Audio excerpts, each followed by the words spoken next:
j'ouvre ce tout nouveau carnet de lecture. Je suis en pleine balade avec mon petit chat qui est collé à moi en mode koala. Voilà, on est parti se balader, il fait trop beau et je suis en pleine écoute de mon livre audio. C'est le deuxième tome de la saga Les rêves de nos mères de Karine Pitoki, qui est Les cendres sous les coquelicots. Voilà, donc c'est vraiment trop cool, ça fait du bien, il fait beau, on profite. Et je vous retrouve plus tard.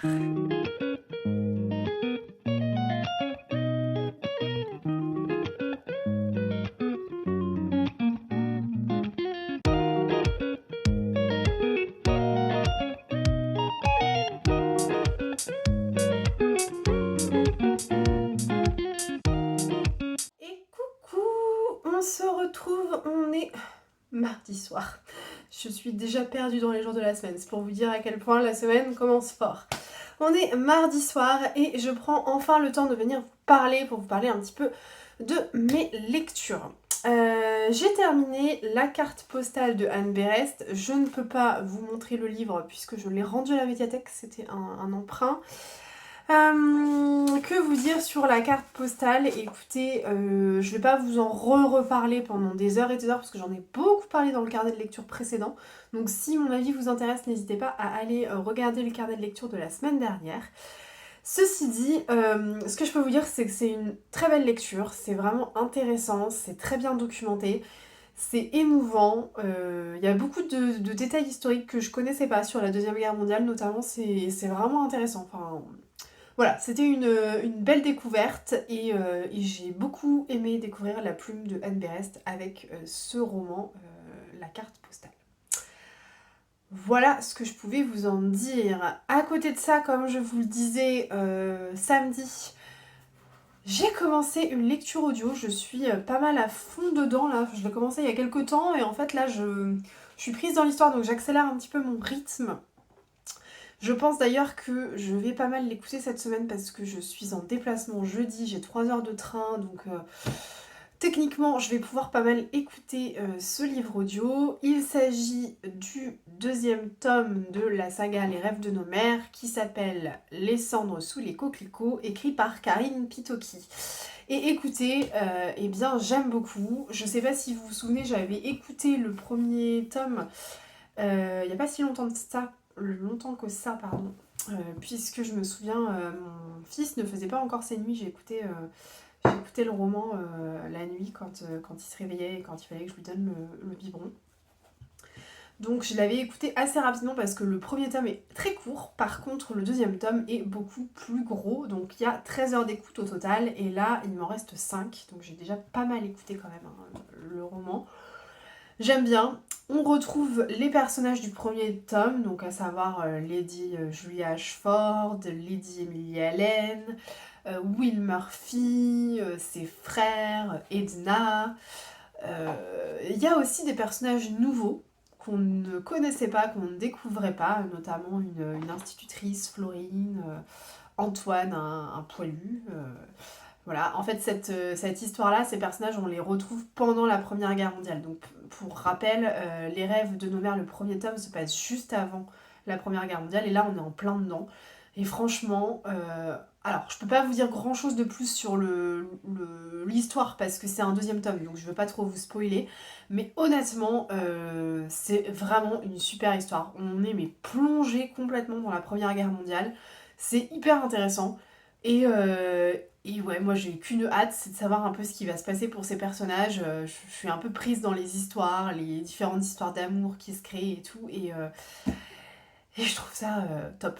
On a la Première Guerre mondiale du côté français, belge, anglais. On a également un petit peu le point de vue allemand, puisqu'à un moment donné on parle un peu de la trêve qui a eu lieu à Noël, entre Noël et le 1er de l'an, enfin voilà. On a également toute la partie historique qui se passe en Russie, en parallèle de ça, avec les prémices de la révolution bolchevique. Enfin bon, voilà. Il y a énormément de détails historiques aussi, c'est très intéressant. C'est pas mal de romances, mais ça passe hyper bien. Franchement, c'est cool. J'aime beaucoup l'écouter en audio. Après, j'ai un petit peu de mal là avec les imitations des voix de garçons, enfin des voix d'hommes qui me perturbent un peu parfois. Mais bon, je finis par m'y habituer, donc ça passe bien. Enfin, honnêtement, la voix de la lectrice est agréable. C'est un très très bon livre audio, donc voilà. Je vous le recommande vivement. En tout cas, je vous recommande cette saga parce que des sagas historiques, j'en ai pas beaucoup en cours. J'ai celle-là et je dois avoir la Villa aux étoffes, je crois que c'est à peu près tout. Mais honnêtement, elle vaut vraiment le coup celle-là. Enfin, vraiment, l'écriture de Karine Pitoki, elle est géniale. On est complètement immergé dans cette période historique et je trouve ça fantastique. À côté de ça, j'ai bien sûr commencé des romans papier, vous vous en doutez. Alors là, cette semaine, j'ai fait encore un truc génial. Enfin bon, j'ai un peu fait n'importe quoi. J'ai commencé 2 lectures communes. Donc voilà, comme ça, c'est très bien, c'est pratique. Surtout sur une semaine où j'ai pas énormément de temps. Là, bien joué Sybille. Encore une fois, c'est génial. Enfin bref. On ne se refait pas, hein, que voulez-vous. Donc, j'ai commencé La gloire de mon père de Marcel Pagnol avec le superbe marque-page de Ève qui est là. Donc, La gloire de mon père que je lis en lecture commune avec Aurélie du conte Carnet poudré. Je pense que ça se dit comme ça. Carnet poudre, carnet poudré. Aurélie, si tu passes par là, dis-moi comment se prononce le nom de ton compte. Mais voilà, du coup, c'est hyper cool de faire cette lecture commune avec elle. On avance vraiment doucement toutes les deux, mais ça tombe très bien parce qu'on est calés sur le même rythme. Et on aime bien pour le moment. Donc voilà, je viendrai vous en reparler un petit peu plus tard. Je vous parlerai un peu de l'histoire et compagnie. Mais pour le moment, c'est une lecture plutôt sympa. Là, j'en suis à la page 87. Et ça me plaît bien. Voilà. Et en parallèle de ça, j'ai commencé une deuxième lecture commune, cette fois-ci avec Cindy. Je n'ai plus le nom du conte, je suis désolée, je vous le mettrai en bas là. Et Anthony du conte Les Chroniques du Polar. Et c'est un polar, enfin c'est plus un thriller pour le coup. Et c'est Les Refuges de Jérôme Loubry que j'avais acheté au printemps du livre de Montaigu. Voilà.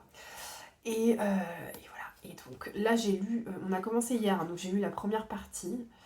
Euh, J'en suis à la page 59 et en fait on s'est arrêté pile au moment où ça commence à s'accélérer un peu et bon voilà. Donc du coup j'ai un peu hâte de reprendre ma lecture ce soir pour savoir un petit peu ce qui se passe dans cette deuxième partie. Voilà, découpée par, je crois que c'est Cindy qui a fait le découpage. Donc voilà mes lectures papier et ma lecture audio. N'hésitez pas à me dire si ce sont des livres que vous connaissez, que vous avez déjà lus, ou bien si ce sont plutôt des livres qui vous tentent, ou pas d'ailleurs. Voilà. Écoutez, sur ce, je pense que je vais vous laisser là. Moi, je vais descendre dîner avec mon chéri, puisqu'il est presque 21h, on n'a pas encore mangé.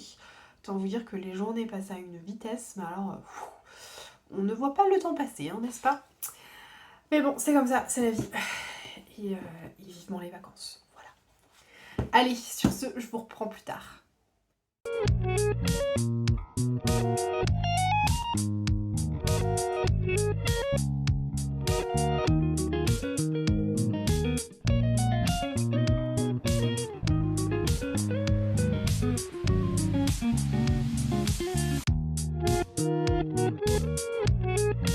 Hello, on est vendredi et je profite d'un petit temps de calme sur la pause déj pour venir vous parler un petit peu de mes lectures en cours. J'ai pas franchement pris le temps de le faire jusque là. Je voulais surtout vous parler de ma lecture de Marcel Pagnol puisque je suis à fond dans La gloire de mon père. Que je lis en lecture commune avec Aurélie, je vous l'avais déjà dit ça de mémoire. Et voilà, et du coup j'en suis à la page 100, tout simplement. Voilà, tout rond, 100 tout rond. Il me reste une centaine de pages, en fait j'en suis à la moitié. Et j'aime beaucoup pour l'instant, franchement, ça se lit bien. Alors, c'est pas un livre qu'on va lire avec avidité, je suis pas hyper pressée de retrouver tous les personnages du livre tous les soirs, voilà. Mais ça se lit bien. C'est plutôt tranquille comme rythme, c'est assez doudou comme lecture. Enfin, doudou, c'est pas non plus Anne de Green Gables, mais c'est assez sympa. Ouais, C'est une lecture rafraîchissante. Alors voilà, pour vous en dire un peu plus quand même sur l'histoire, parce que là je vous dis que c'est une lecture rafraîchissante et tout, sans même vous expliquer le contexte. Si vous ne connaissez pas Marcel Pagnol, en fait, il a écrit ses souvenirs d'enfance, et donc La gloire de mon père, c'est vraiment toute son enfance. Enfin, des souvenirs de son enfance. Et donc Marcel Pagnol, c'est un petit garçon, enfin en tout cas dans le roman, hein, Marcel c'est un petit garçon qui est né à Aubagne. Et c'est un petit Marseillais en fait, et c'est les souvenirs d'enfance d'un petit Marseillais. On découvre tous les personnages qui gravitent autour de lui, donc on va avoir sa maman Augustine qui est assez timide, il va y avoir son papa bien sûr, il va y avoir son oncle Jules qui ne s'appelle pas Jules en réalité mais qui l'appelle l'oncle Jules, sa tante, il y a également son frère Paul.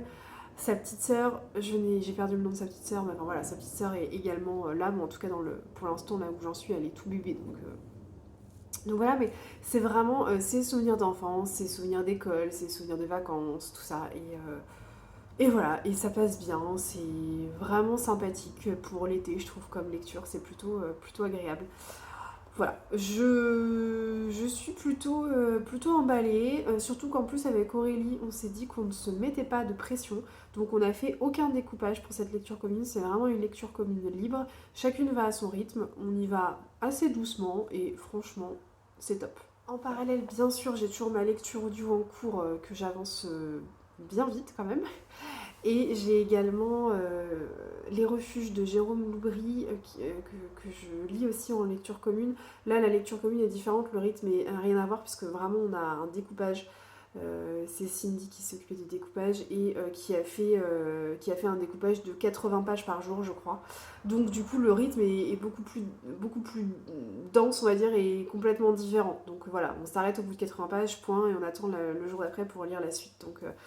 Donc ça n'a rien à voir, mais je viendrai vous en reparler quand je l'aurai terminé, parce que là j'avoue que je suis un petit peu à fond dedans. Mais voilà, je ne veux pas vous en dire plus pour l'instant, je viendrai vous en reparler quand il sera fini. Voilà, bon écoutez, sur ce, moi je vais vous laisser, je vais essayer d'aller faire un peu de sport parce que j'ai une petite demi-heure devant moi et après je reprends mon travail. Voilà, bon allez, à plus tard.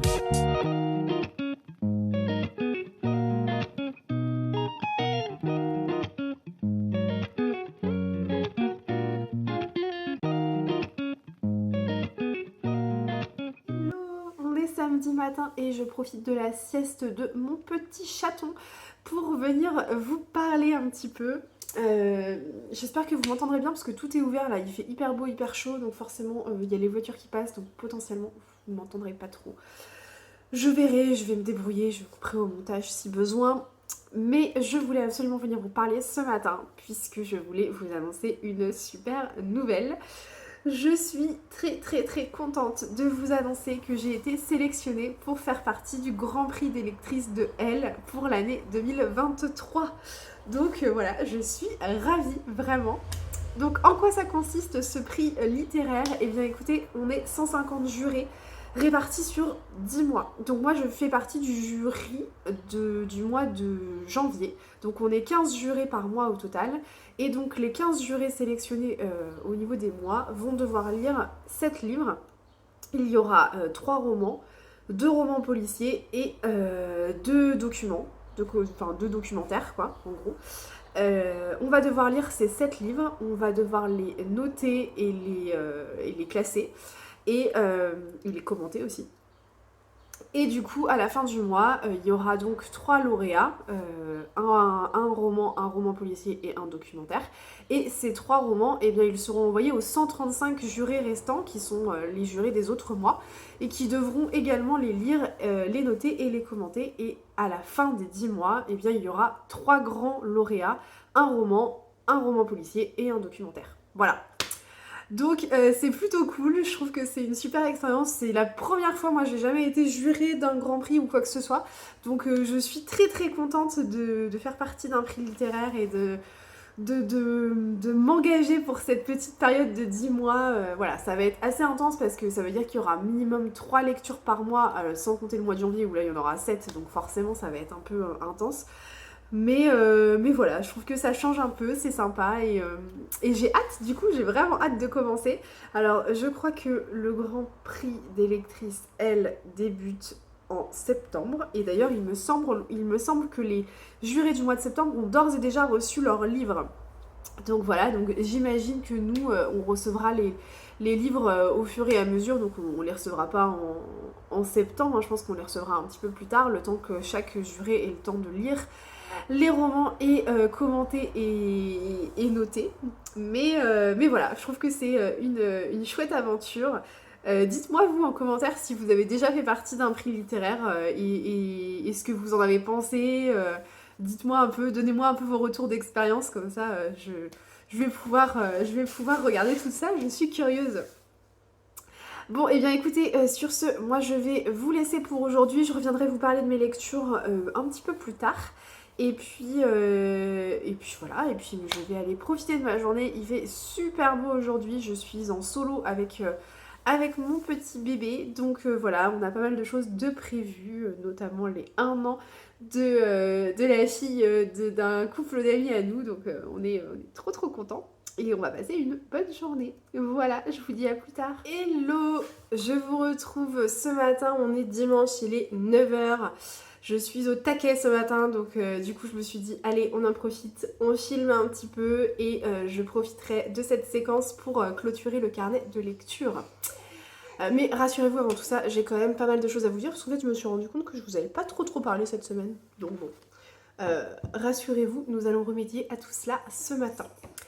Donc, je voulais vous faire un petit update de mes lectures et vous présenter aussi un livre qu'on m'a offert il y a quelques temps, il y a quelques semaines, il y a 3-4 semaines je pense. Et du coup, je voulais absolument vous en parler parce que je ne l'ai pas encore lu, mais je le trouve très très beau, c'est un beau livre, donc je voulais vous en parler un petit peu par là. Mais avant ça, je voulais vous faire un update lecture de ma lecture audio notamment et de mes lectures papier. Alors je m'excuse parce que ce matin c'est un peu le bazar, il y a mes chats qui sont en pleine course poursuite là à côté. Je suis solo avec mon fils ce week-end, donc du coup il est sur son tapis d'éveil à côté. Et il est bien excité là ce matin, donc voilà, donc c'est possible que vous entendiez un peu du bruit, mais vous inquiétez pas, tout est normal. Donc, je vous disais, concernant ma lecture audio, je suis toujours plongée dans les cendres sous les coquelicots de Karine Pitoki. Et il me reste 3 heures d'écoute. Et alors, écoutez, franchement, j'ai adoré Les Rêves de nos mères, j'avais beaucoup aimé. Mais alors, je crois que celui-ci vient surpasser le premier tome. Enfin, vraiment, j'aime beaucoup. Je suis complètement plongée dans l'histoire. Et je regrette même de ne pas l'avoir en version papier pour pouvoir continuer ma lecture sur le livre, en fait, quand je rentre chez moi. J'écoute principalement le livre audio quand je suis en voiture ou en train. Et du coup voilà, le soir chez moi j'écoute pas forcément, mais j'ai tellement envie de savoir la suite que je suis un peu déçue de pas avoir le livre papier pour continuer. Mais bon, c'est comme ça, rien de catastrophique. Et puis comme ça je le savoure encore plus. Mais vraiment c'est un très très bon roman. Je viendrai vous en reparler je pense la semaine prochaine quand je le terminerai. Pardon. Mais pour l'instant en tout cas... il ne me déçoit absolument pas, bien au contraire. Ensuite, niveau lecture papier, je suis toujours plongée dans La gloire de mon père de Marcel Pagnol. J'avance vraiment doucement sur cette lecture, tout simplement parce que c'est une lecture qui est assez contemplative. Il n'y a pas non plus des masses et des masses d'action. Et voilà, et du coup ça me fait un petit peu penser, alors ça n'a rien à voir, mais dans le style un petit peu ça me fait penser à Anne de Green Gables et Anne d'Avonlea, dans le sens où voilà, c'est très contemplatif, ce sont des souvenirs d'enfance, donc il n'y a pas non plus une action de dingue et on ne dévore pas le livre avec avidité, ça n'empêche que ça reste une très belle lecture. Donc voilà, je vous en reparlerai quand je le terminerai aussi celui-là, mais pour l'instant j'en suis à peu près à la moitié. Je prends un petit peu mon temps. Sinon, j'avais une autre lecture en cours que je viens de terminer. C'est Les refuges de Jérôme Loubry. Pour rappel, c'était un livre que je lisais en lecture commune. Eh bien écoutez, c'est une pépite celui-là. Vraiment. Ce que je vais faire pour vous en parler, je ne vais pas faire un résumé. J'aime bien vous faire un résumé que je fais moi-même, pour que vous puissiez vous rendre compte un peu de l'atmosphère, pour aller un peu plus loin quand même que la 4e de couverture, pour que ça vous donne vraiment envie. Mais là, dans celui-ci, je peux pas faire ça. Si je fais ça, j'ai peur de tout vous spoiler, et vraiment, Ce serait dommage. Donc ce que je vais faire, c'est que je vais juste vous lire la 4e de couverture, en espérant que mon bébé là-bas se calme un petit peu pour que vous puissiez bien l'entendre, n'est-ce pas? Et du coup, je vais vous lire la 4e de couverture et je vous en dirai pas plus, parce qu'honnêtement, je peux pas vous en dire plus. Donc, vous avez vu? On est encouragé, hein.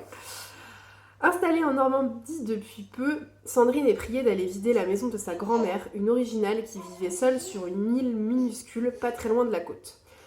Lorsqu'elle débarque sur cette terre grise et froide, Sandrine découvre une poignée d'habitants âgés organisés en quasi-autarcie. Tous décrivent la défunte comme une personne charmante, loin de l'image que sa petite fille en a. Cependant, l'atmosphère est étrange. En quelques heures, la jeune femme se rend compte que les habitants cachent un secret. Quelque chose ou quelqu'un les terrifie. Pourtant, aucun d'entre eux ne quitte jamais l'île.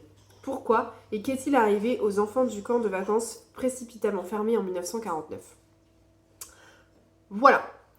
Écoutez, c'est un thriller psychologique. Si vous êtes fan des thrillers psychologiques, je vous recommande de plonger dans cette histoire sans même vous poser la question de est-ce qu'il est bon ou pas. Faites-moi confiance, ça va vous plaire, vraiment. Par contre, vraiment, il faut être aficionado du genre de thriller psychologique. Si vous n'aimez pas les thrillers, ne vous plongez pas dedans, hein, ça vous plaira pas, ça c'est sûr. Donc du coup ne vous plongez pas dedans. Par contre si vous aimez ça, enfin moi personnellement j'aime beaucoup et c'est une super histoire.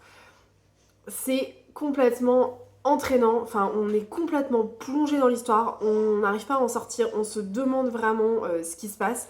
Alors moi je me suis forcée bien sûr à en sortir parce qu'on avait prévu une lecture commune avec un découpage et donc bah voilà on avait 80 pages à lire par jour donc on s'arrêtait. Mais sérieusement, ce livre-là, j'aurais pu le lire en une journée. C'est juste magistral. L'ambiance, elle est pesante. Ouais, c'est hyper pesant, mais c'est complètement immersif en fait. On est complètement plongé dedans et on se pose à chaque fois la question en se disant mais attends, mais j'ai rien compris là, il y a un truc qui va pas. Enfin, c'est moi ou je rêve. Enfin, qu'est-ce qui se passe? Et en fait, on se pose 40 000 questions à la minute. On se dit mais où est-ce qu'on est? Qu'est-ce qui se passe? C'est juste magistral. Voilà. Je suis désolée parce que j'ai vraiment pas eu le temps de faire un avis vraiment construit sur ce roman-là, mais je voulais absolument vous en parler un peu à chaud parce que je trouve que je vous en aurais moins bien parlé, je pense, si je l'avais vraiment construit mon avis. Donc voilà, c'est vraiment un avis à chaud.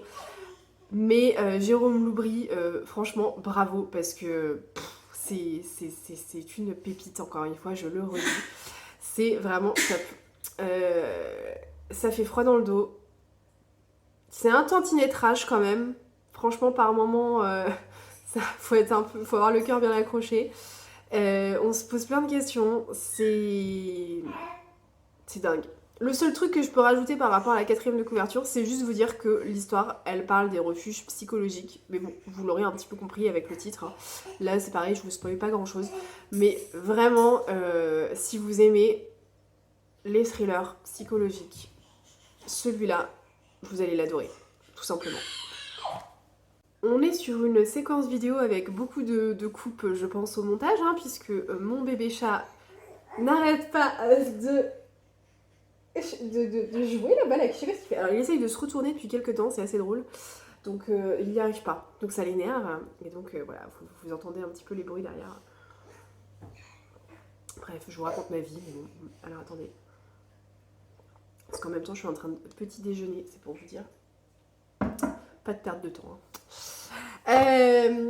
Autre chose dont je voulais vous parler aujourd'hui, c'est donc un livre, un très très beau livre que un de nos copains parisiens m'a offert quand il est venu nous rendre visite un week-end il y a quelques semaines.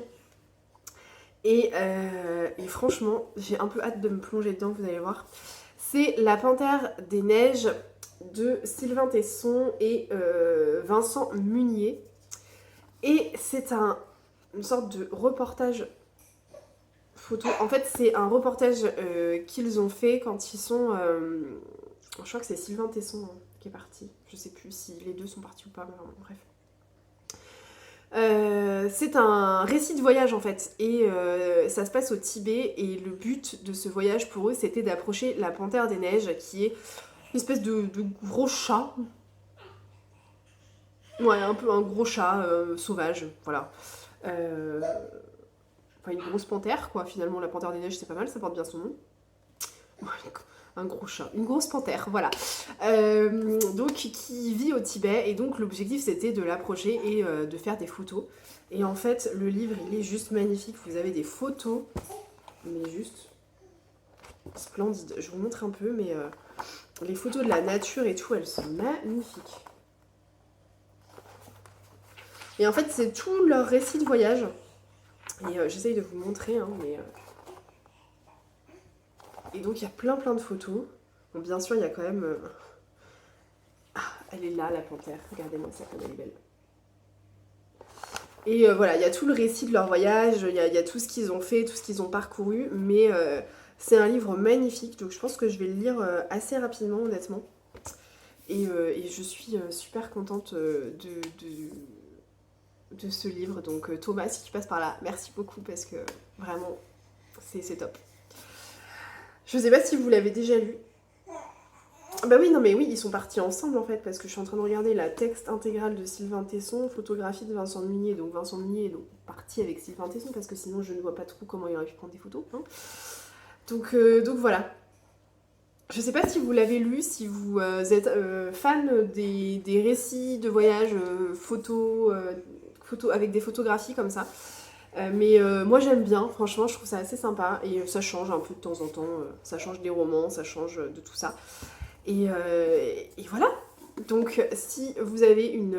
ça peut être aussi une idée de cadeau, donc si vous avez des cadeaux à faire, bah pourquoi pas. Celui-ci, ça peut être un beau cadeau. Voilà. Bon, sur ce, je vais aller monter la vidéo et après je vais y aller parce qu'on a décidé d'aller se promener avec mon petit loup. On va aller se promener avant qu'il fasse trop chaud parce qu'ils ont prévu 35 degrés cet après-midi, donc... Autant vous dire que cet après-midi, ça va être calfeutré à la maison. Donc on va aller se promener et puis voilà. Et je vais essayer de vous sortir le carnet de lecture. Alors clairement, même si j'arrive à le monter dans la journée, le temps qui charge, ce sera pas demain, ce sera probablement mardi, je pense, si tout se passe bien. Voilà, on attend gentiment qu'on vienne nous installer la fibre. Quand la fibre sera là, je pense que ce sera moins long. Mais là, ça prend des plombs et des plombs de charger un carnet de lecture, c'est l'enfer. Donc voilà, donc du coup je pense que ce sera plutôt mardi. Donc en attendant, écoutez, moi je vous souhaite un très bon début de semaine et une très bonne fin de week-end. Et puis je vous dis à la semaine prochaine. Allez, ciao!